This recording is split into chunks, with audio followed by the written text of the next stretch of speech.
You're listening to Crazy Shit in Real Estate. You'll be amazed at all these wild but true situations that others have found themselves in. Because on this show, you'll hear uncensored, unbelievable stories from the world of real estate. I'm Leigh Brown. Let's dive right in. I'm Leigh Brown. This is Crazy Shit in Real Estate. Today, I'm going to bring you an amazing local realtor from the foothills of North Carolina, Starr Franklin. We're going to talk a little real estate, a little Western North Carolina Helene cleanup, and frankly, just a lot of interesting viewpoints on things. I think you're going to enjoy the conversation. So tune in, and I'll see you on the other side. Is it on? It is. Sorry, I'm late. I thought you were 2 o'clock, and I thought I was only 10 minutes behind, but as it turns out, you were 1:30, so I'm 40 minutes behind. It's okay. It actually worked. I don't like you to put a sign in the yard till after this. Oh, perfect. Since I'm sitting here reading about the situation with this camper, I got a bad feeling about that one. I feel like we're getting scammed. Yes, I agree. Can you hear me okay? I can hear you fine. Can you hear me? Yeah, then I'm going to turn my computer up. My volume up on my computer. Okay, hold on. I'm going to close my door. I know where you are, though. I've been in there. Yes, it's a bland wall, but I had to close this blind so I don't have like crazy light everywhere. You need like a big American flag on the wall behind you, Starr. Be on brand. Yes, I do. Once I got my tile guy here and he's doing my tile in my basement, the bathroom. Once I get all that done, I'm going to rearrange. They have it look more official office. Yours looks nice. I'm in my actual office, but I forgot to have a box on the couch. So whoever's watching this episode, don't judge the box on my couch, which actually has some closing gifts in it that they were late showing up. So now I got to get them sent in. Yes. Well, welcome to the show. Thank you for coming on the podcast. Yes. Thank you. Thank you for having me. I think I'm in season 10. You're like in the decade-long program of Crazy Shit in Real Estate, which I thought about renaming it because there's some people in my circle that do not like that there's a cuss word in it. And I'm like, y'all got to settle down a little bit. My grandma was a good Southern Baptist, but she used that word all the time because she said that's how they grew up. It's like I read J.D. Vance's book, Hillbilly Elegy, and he types, Mama's favorite word was the F word, and it's a very effective word, gotta say. Yes, absolutely. And a reading glasses also I can look normal here. So these are my almost Tiffany colored looking ones. They're so cheap from the Harris Teeter because I couldn't find them the other day. Did I tell you that? I have 1,000 pairs of reading glasses around me, and I was on my way to an event, and I think I'd left them at the job site, and had to stop at Harris Teeter and buy some more reading glasses. It hurt my feelings real bad. Wait a minute. You lost your American flag reading glasses? Yes, girl. And so I had to buy some more on Amazon because why can't I buy American flag readers everywhere? I don't know. That's a little bit odd. Maybe we should put that on the Patriot Relief merch site. That'd be a good idea. Let me write that down. That actually, to be honest with you, that would actually sell. I really think it would. I think it would too. I had to find it. I'm sure they're made by some little Chinese sweatshops. Are there American-made readers? If you're a listener or a viewer, you know about American-made reading glasses, please put it in the comments or reach out to us separately. So, Starr Franklin, why don't you tell our audience who you are, where you're located, how long you've been in real estate? Give them a little bit of the Starr Franklin background. Yes. Okay. So I'm Starr M. That's M for McClure, my maiden name. Kids, us girls like to keep some type of our maiden name in there, right? See, we had it for a long time. Yes. Starr M. Franklin. And I have been in real estate since the very end of 1998. And I got into real estate because, number one, I've always loved house plans and all that kind of stuff. And plus, I was able to be a very active mom, stay active and to take my kids. I've raised 3 real estate kids. They know the lingo. Exactly. And so, yeah, it has just grown. And I could say I'm blessed to have been on an amazing team, the Donna Austin team. And Donna, she was also a teacher of our Catawba Valley Association. And so she's been helpful with a lot of litigation with realtors. I was on an amazing team. They retired last year, exactly a year. So now it's just, as we say in the South, little old me. And I'm rebranding myself, working and getting in with my name, Starr Franklin, and working on my LLC. But yeah, I've learned a lot. Been our award-winning team. We sold 24 million. We were very busy. I can do residential, commercial, land, construction. So it's just, I'm like a jack of all trades, and I love connecting with people and finding out how I can help them. And as you say, open new doors for their life. So now you work in Burke County, North Carolina, which is Morganton, Valdez. Where else do you work in that area? Do you go towards McDowell County and Marion, or how far out do you go? Yeah, so my official office is Caldwell, Banker, Boyd, Hassel, and Hickory.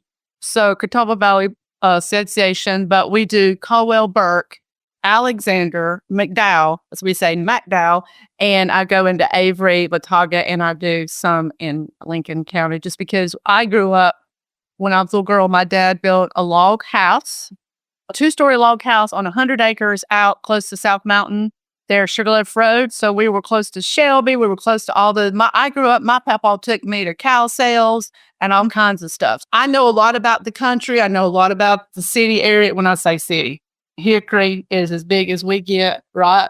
But bigger than Morganton, I guess. They got to be close. It is. Yeah, it's a bigger city than Morganton. Morganton is growing. Morganton does have nice shops. I talk about Morganton because you got the facility there makes it feel bigger than it is. Yes.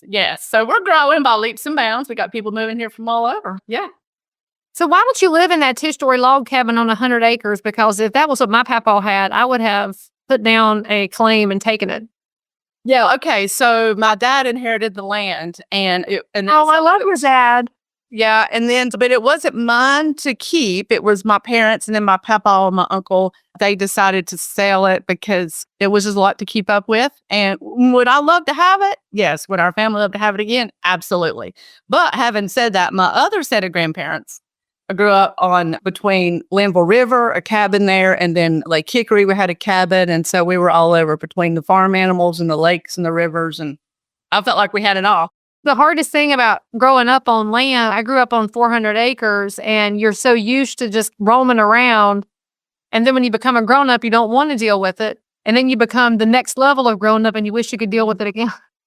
Exactly. So I'm going back to that. So I need chickens, and I miss the cows and all that cool stuff. Like I can give you some chickens, and they will come with their own rooster.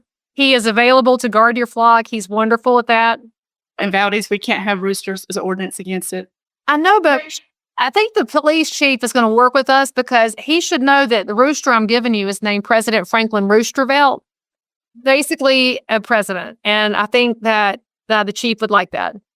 That's a good point. We might have to advocate for that. I love it. We'll keep the name too. He's the pain in the tail, and his idea is way too big, but that falls in with his namesake.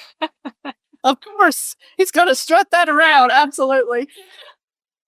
Okay, so in a normal episode, I would ask you to tell a crazy story about your real estate life, but since September 27th, we have been living a crazy real estate life, and you were probably one of the first text threads I got going from here in Cabarrus County because I knew you were right up there in the foothills, as you like to call yourself, a Burke Billy, not a hillbilly, and you were out of power, out of water, and leaning into the Hurricane Helene situation from day one. So why don't you share with our viewers and listeners, as a real estate pro who was not in the towns that washed away, but in one of the downriver, wildly impacted areas that got almost no attention, tell us what it was like when the storm hit and the first few days after.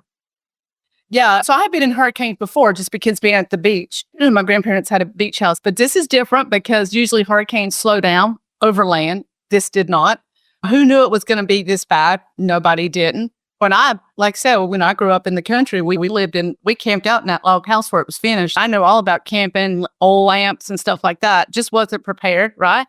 And so we were without power. Burke County, I'm in the middle of Burke County. Western Burke County got it a lot worse than we did, but we were without power for a good almost 5 days. It took a while for our internet and all that to come back up. So embarrassingly, we did very well compared to the other ones. It was weird walking outside, seeing the trees just swirl around. It made me feel like I was at the coast, but I was not. We have a lot of tree damage still in the Valdez area, Burke County area, and they're still cleaning up all that debris. But I will say I did have my handheld ham radio. I did use that, and I was able to hear Mount Mitchell. I was able to hear what all was going on, the welfare checks. Thank God for that, because that was my lifeline out to the world, what was going on. I learned a lot that maybe didn't want to learn, but that's the way it goes. And then when people started climbing out from stuff, me and my sister, we got in the car and we said, people need help. So we started collecting a lot of baby stuff, and we went over into Tron International Center there in Polk County, which is just outside of Rutherford County. Know a lot of people in Rutherford County. But anyway, we started donating, and you roll your sleeves up and you go to work to take care of the people, because you realize they're in need, they're hurting, they've lost a lot. Some have lost everything, some have lost loved ones. And how do you start? You just start, you just take that step. And that's where we were, and just starting to rebuild back our West North Carolina families. And I love these people. And it just grieved my heart to see all the things that they were going through. And, when you're on the road, Leigh, and you're, first it was trying to find out, okay, what gas station's open? Because a lot of people need gas. So you have no electricity, so the gas stations are open. You learn to realize, okay, well, that gas station's open. There was lines for there was lines at the McDonald's, certain places that would start opening up. But, it got real in a hurry. It got real in a hurry. In less than 24 hours, a lot of people's lives changed. And when you're going down the road too, and you're seeing all of a sudden the linemen are headed your way, the hay trucks are headed your way, the water is headed your way. And I get emotional thinking about it. And I would just be driving down the road. I'm like, they're coming our way. Oh my God. I was just so thankful for the amazing hearts. My gosh, and your amazing heart. And how can we reach out and help these people? And we're still climbing out from a lot of this stuff. A lot of people still don't have grocery stores open. Some of them are just now getting their water back on, where they don't have to boil their water. So we're still dealing with that. And now it's cold, and then they're dealing with bears. So I know that's probably a lot more than what you wanted, but that's where we are, living in that reality. It's a different reality right now for a lot of folks. No, but you've been I caught something you said, and it resonates with so many of us, that we're not in a house that floated away. And I think the number I saw this morning was 1,875 houses at 100% loss. That's a lot of houses, and that doesn't count the ones that can be saved. That's the lost houses.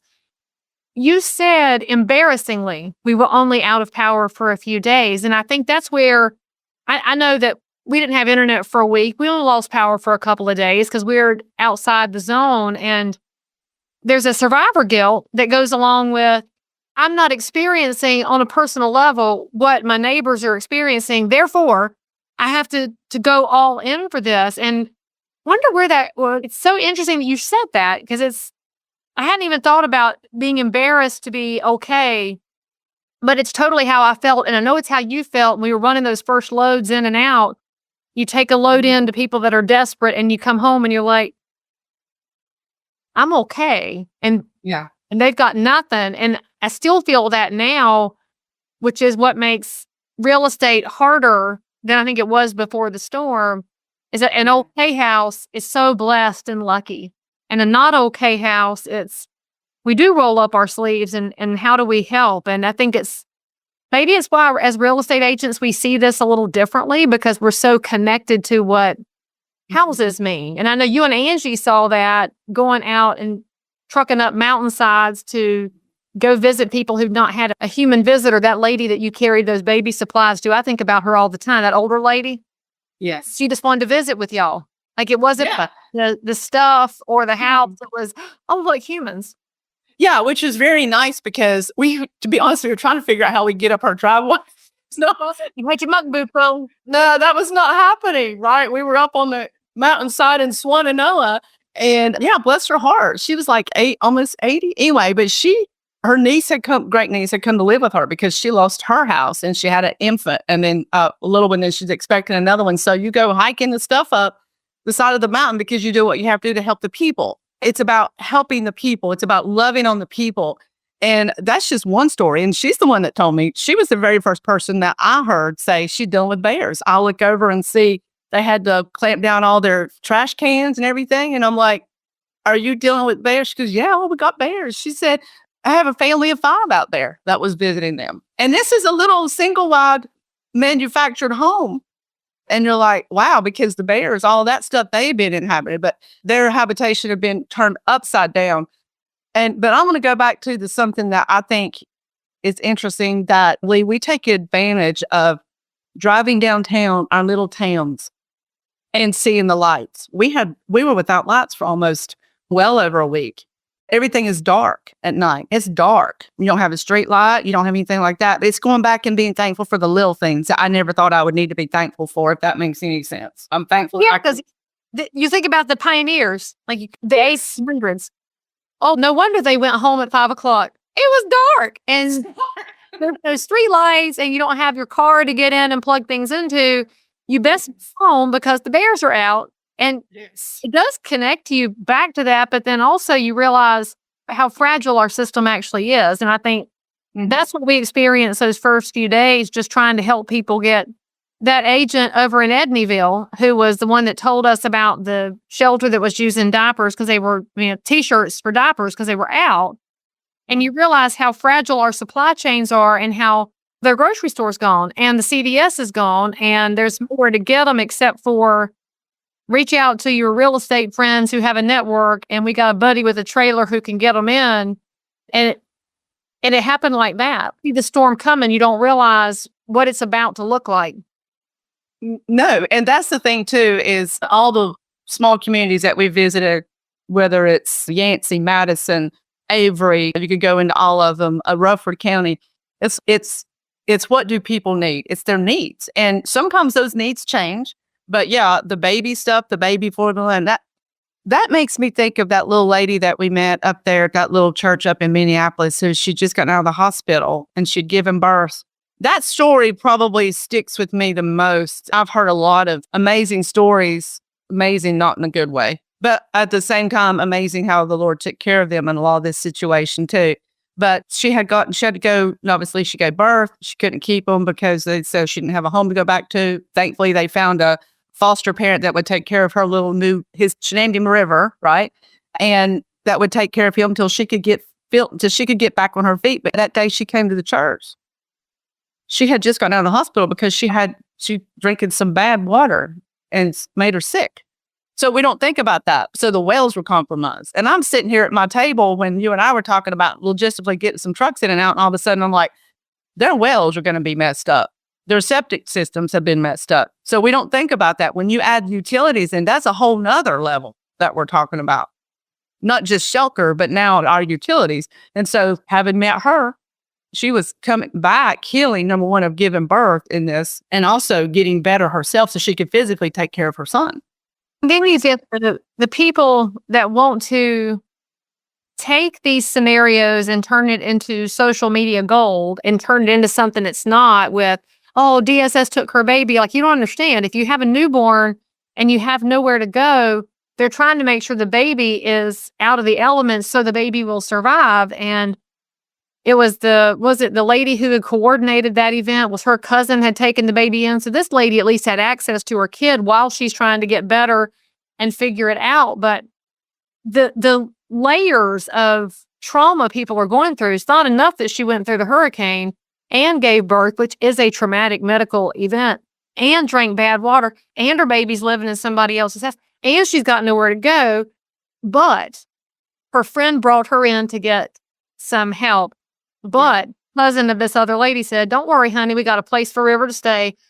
But we were able to pray over her and say, look, you've got people that support you getting back. And so there's all these rough scenarios, but all the helpers that have shown up is definitely God working some mighty miracles in the mountains through all this time. Oh, yeah, absolutely.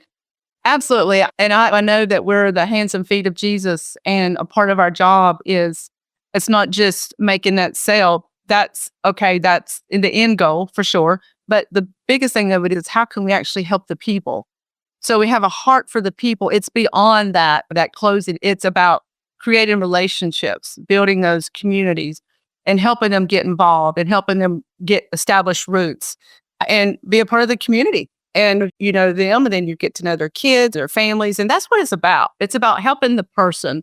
And in all this, I feel like the Lord has just done it. Sorry, I'm having to stop it. I feel like the Lord has just made amazing connections all over. I'm amazed. The people that I meet want to know at God's Way Baptist Church, and then they help us with other things. I'm like, you can't put a price tag on that. The text thread that we built in that first week was our connected realtors in these counties, and they weren't your usual volunteer people. It wasn't the realtors anybody really would know of note, except that we all knew where somebody was. And there's this community connection that you're describing that comes with the closing, where they go meet the neighbor. I mean, finding out what their trash day is. And then somebody says, well, this is the good grocery store. And here's the skinny on this situation over here. Realtors connect all those dots.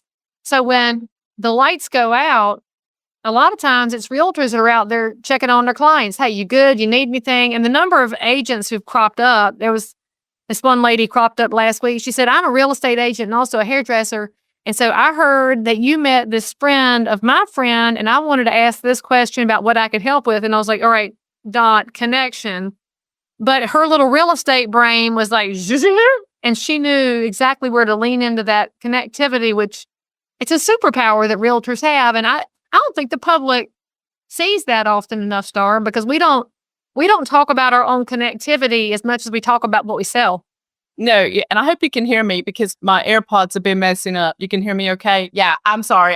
But no, you're right. It's all about dot connections. And I feel like that's really what our job is about. It's dot connections and connecting people. And then how can we help them from that? And sometimes it may not have anything to do about selling them a house. It may be how can we help them in their personal life? And I think to me, that's extremely rewarding. And you can't put a price tag on that. For sure. So if you're in real estate and you're listening to this podcast or watching it and thinking, man, I need some more Leigh Brown answers in my life. Well, guess what, friends? I have a new program that is launching right now called Answers.Real Estate, where I will give you every bit of insight I have to help you grow your real estate business, help you better respond to consumers, to provide a more excellent real estate experience so that the next time you land on crazy shit in real estate, you'll have a better solution to whatever you ran into. Answers.Real Estate. There are monthly plans available. You will love it. Get your coaching. Sign up with me today. So since Helene happened and we're recording this, we are just over 8 weeks after the storm. We're in week 9 as we record this.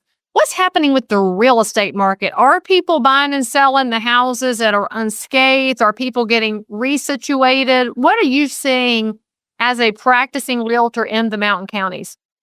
It's a number of things. So a lot of people are still listing. A lot of people are still buying. We still need housing. What we're working on now, too, is a lot of those are in the process of remodeling and rebuilding. I say remodel, but they're coming out from all cups of drywall. We need drywall and sheet flooring, yeah.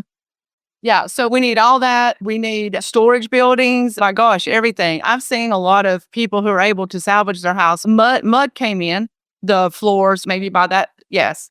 And so they're having to redo their walls, crawl spaces. Yeah, so that's where those needs change. But as far as real estate, it's still busy. We still have, as crazy as this sounds, we still have a lot of people moving into this area. I have people moving in here buying land they want to build. So it's just amazing. And the 8 counties that I feel like that I service really well, that I know comfortably well, most of it is from Catawba on towards the mountains. It is in the mountains. So yeah, I'm out walking land now. We're out seeing what we can do to get people, number one, their houses rebuilt. And then number 2, building new construction and then listing and selling already existing homes for sure. So are the buyers local? Are they drawn to Western North Carolina because they want to be in the community, or is it investors? Because that's a big question I'm getting is who's coming into the area? And I don't know the answer to that. They're coming in from all over. So I had people moving here from Alaska, moving here from Arizona, right? Colorado, Las Vegas, Nevada. The guy we just did a closing on his house after the hurricane, and the lender says, hey, Starr, go look at that house. Make sure there's no trees on it so we can finish that closing. All the other houses had trees on it except for that one and the one right beside of it that the seller was building on the land adjacent to them. But yeah, so we got people moving here from all over because North Carolina is appealing. And I like to say how they said at the coast, we've been discovered and everybody likes North Carolina. They want to move here because we have from Murphy to Manio, we got from the mountains, plains to the coast, and we have all 4 seasons. So we have it all, really, when you think about North Carolina real estate. It's very appealing. It's a pretty awesome place to live. And I will say that I think the world is seeing how we take care of each other here. And I'm sure it happens in other states too. We just do it a little bit better. I'm just going to go ahead and lay it out there because I can, that we're the best. It's obviously going to be an opportunity for somebody that loves to be part of a community rebuild to come in, because this is multiple years before we see the area come back. And one of the places we're all going to have to figure out how to focus is how we get our businesses back to make sure there's jobs for everybody across the economic spectrum, and how do we get some housing back that will be able to replicate what we had. I worry about those, not that we don't like the custom home people from out of state, but I do worry about the people you and I have met with that are in these little generational paid off single wides that they inherited, and they can't afford to live anywhere else, but they don't want to leave where their family's been all this time. I do worry about what that future looks like if we don't get these bureaucrats to take a step back and realize this was a once in 1,000 years flood. Yes. And to your point, me having grown up on 100 acres, we had 2 creeks, 3 pastors, and we had a quartz mine on our land. So it's just one of those things where I wish we had kept it, but wasn't my call to make. But yeah, whenever and it's your dirt, it's in your family land, and you don't want to give that up. Okay, maybe the river rerouted. Okay, I get that, but let's do everything we can to save these people's lives. It's their inheritance. It's their life. It's their way of life. And I just feel like that's something too that we are getting into more of. And it's more of finding out, how do we help them keep their land? How do we table all these building codes so we can get them back on their dirt and some temporary shelters maybe, so they can be there where they had Thanksgiving dinner with grandma or great grandma. And that's a huge deal for them. And I get it. That's their families, their real estate. It's their memories. And I think that's something that too, that as real estate agents, we get involved in, is policy. And we can't ignore it. Policy affects us. It knocks on our front door. Like I said, Esther, that's policy. The 3 Hebrew boys, that's policy. That's legislation. And we can't run from that. We have, as ugly as I don't like it sometimes, we can't afford to not be involved. Exactly. And I know that we keep joking with you about your own political future, but it's because on every level of bureaucracy and government, it's important to have people in real estate that are in the middle of the conversations, because we just see things a little differently than the person who's in a cubicle somewhere, which is, I have to ask you, that Mitchell County Commissioner, who was the one trying to enforce code on the tiny houses, has been exposed and doxxed all over the internet. They keep showing her face, and her Facebook page is blown up. How in the world should we respond politically? And you're very involved politically with your local party and with the elected officials. Do you think it's appropriate that we dox her all over the internet, or do you think people should save their comments for the next Mitchell County Commission meeting? I'm a little on it, because I think shame can be effective, but destroying a woman's life, I don't think, is the best approach to bringing her around to our viewpoint. No, I definitely don't think it's right to destroy her life. While I say that, these public servants have to remember that they were elected by us, and they work for us. And so they should be held accountable for we the people. And I think that feedback is important. And if you can't have compassion for the people and help them get, my gosh, these people, their lives have been turned upside down, and we're going to abide by some building codes. Like, where is the compassion in that? There's some things that you can't say 100% on. You have to allow for some mercy. There has to be mercy. The Bible tells us that. Mercy and grace. And so we have to give these people opportunity to build their lives back. And if they're not doing the job, we need to put somebody else in there that's going to better represent we the people. And at the end of the day, here again, it's about helping the people, and about if maybe they need to elect somebody different that's going to stand up for them and advocate for their rights. That's really what it comes down to. And maybe it was good that people get exposed if they're not doing their job properly. That's the way I see it. That's if a business isn't doing well, maybe they should go out of business. We have that choice. I will just say this, though. If you are listening or hearing this and you get irritated or mad about what your county commissioners are doing, you can type on the internet all day long. That's not going to have the same impact as you showing up at the county commission meeting and going to the microphone for your 3 minutes as a taxpaying citizen to say, here's my beef, here's my solution, here's the accountability I want. Because all the people in the world can fuss at this woman on the internet. If they don't go to the county commission meeting, there's no reason for her to change her viewpoint, resign her position, or anything else. And it's important for all of us to be engaged and involved so that We don't have petty bureaucrats. And I'm just going to say it's very petty to go pushing building code. When people are in tents and it is 20 degrees, snowing with bears and rattlesnakes outside, that is the arrogance of somebody that has not been uncomfortable.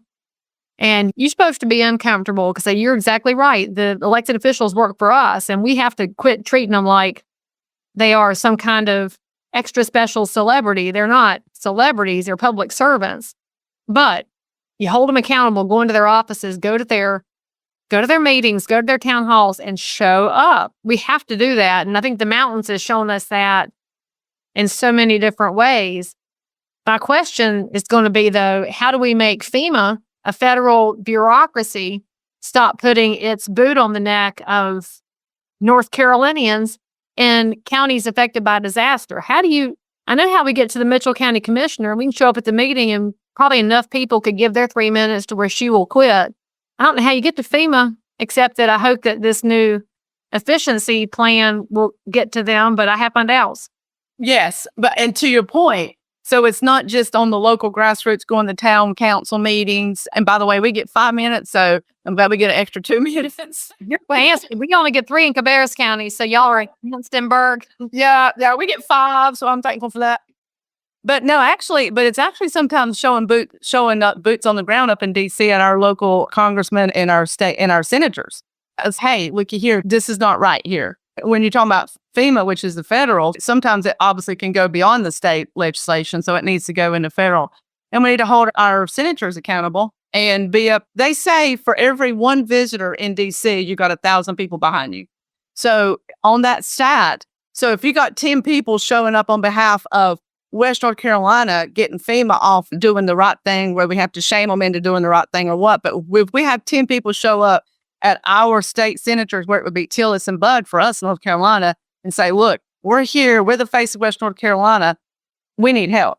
I think that's something else too, which means, to your point, we get in a car and we drive about 7.5 to 8 hours up to DC, and we park and we go in. And listen, they work for us too.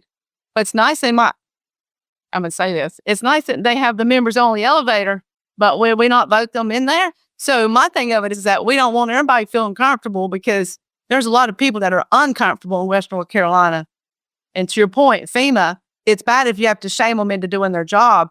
We have to hold these people accountable. And like you said, to your point, just to top it out on the internet doesn't do anything. It may do a little, but that goes away. What makes a difference is when you show up in person. Anything. It goes away because the attention span which is why it takes people like us that continue to talk about Western North Carolina, and we continue to go out there and find people in need and do the work, because the news cycle has long moved on. They got so many other things to be upset about, and we're at the upset cycle of the news right now. They upset about something different every day, and they've forgotten about this stuff. Yeah. And they're still in need. So yeah, all the first aid coming in, they had a bunch of water up front. I had a bunch of clothes, but the needs change. So it's not finished. And I have a newspaper talk about this is about 2 weeks ago, where I think at that time FEMA had only put in 5 of the temporary mobile shelters. I'm like, why we only have 5? Why do we have 5? I was in this past Friday, I was up in Avery County looking around. There's still great need. And why are we slow rolling this? That's the big question, because if you watch that interview with the FEMA administrator, she said they'll deliver some next year. And then she had that little smug comment about how they do it better than the people on the ground. And I say, I would just have to respectfully disagree, because our little Patriot Relief Organization has delivered more shelters than FEMA has. And that's not right. You take my tax dollars, please use them efficiently. And if you can't use them efficiently, give them back, please. And I will use them efficiently. Yes. Because there is a disconnect here. And in fact, it struck me the other day. I was with Jason Ward, who is running out of Silverados in Swannanoa. That was a music venue, and now they're a huge distribution center doing great work. And we were meeting with the state legislator. And Jason's point was so salient, because he said, we didn't mind stepping in at the first, because we're all here. We're able to mobilize. We are the ground people. We can do this. but y'all should have stepped in after that. And here we are all these weeks later, and there's still no coordination from North Carolina and no coordination from the feds. The coordination that exists is coming from grassroots people. And I'm delighted to serve, and you're delighted to serve, but the amount we pay in taxes, you'd think they'd have gotten a little bit organized by now, just a little bit. I agree. And what I'm seeing, there's a lot of things being exposed. There's a lot of things that we're seeing needs to be mitigated. And I'm talking about some leadership needs to be mitigated. And I think perhaps we need to have a lot of common sense running for some of these elected offices that will get in there and actually take care of the people and not just show up for a shaking hands and yes, I will, and then forget about us whenever they move on or get into their offices. And I'm not trying to be rude or disrespectful, but I've seen this, and these people are in great need. And yes, we do pay taxes. So we should be deserving of that. We are deserving of that, our tax paying dollars. And when they're not taking care of the people, that's wrong. That's actually evil. That is bad leadership. And we got people freezing, and my gosh, it was freezing Friday. I was up there and it was so cold.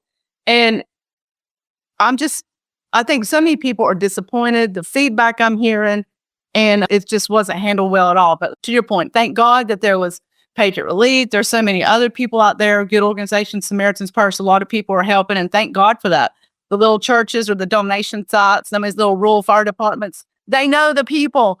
And I'm like, but shouldn't our elected officials who said that they know us, shouldn't they be advocating for us? Shouldn't they have FEMA out there for us? But I'm not seeing that. And that's a great disappointment, beyond a great disappointment, for sure.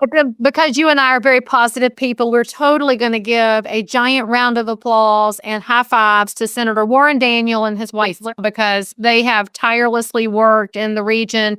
Representative Jennifer Balcom from Hendersonville has Absolutely.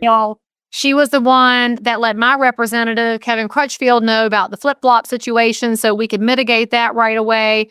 Representative Jeff McInnes scooted over from Iredell County to make sure he was up to speed. So we would be remiss if we did not give a huge shout out to those elected officials and just respectfully say to all the rest of the ones that are doing what you can, do it louder and faster. And those of y'all that aren't doing anything loud and quickly, put your foot on the gas, because we got people out there that are in need. And while we, the realtors, are delighted to help out and delighted to be the boots on the ground, we don't have the same dollars that you have in Raleigh and in DC. Put your dollars on the ground and accommodate the people. Yeah, and I would like to piggyback on your comment about Warren and Lydia Daniels. They're my personal state senators, and I know that he's been busy advocating for us on the state level, and I've been with him. Of course, he's been to our sites. Very thankful for what he's doing. And so, yeah, there's a lot of good ones out there. So, yeah, we applaud them, and we thank them very much for all their hard work and standing up for us and advocating. But I'm like you, we need to have everybody, all hands on deck, not just a few. And like I said, I'm thankful for the ones that we have, but we need everybody on deck for sure. Absolutely. That's right.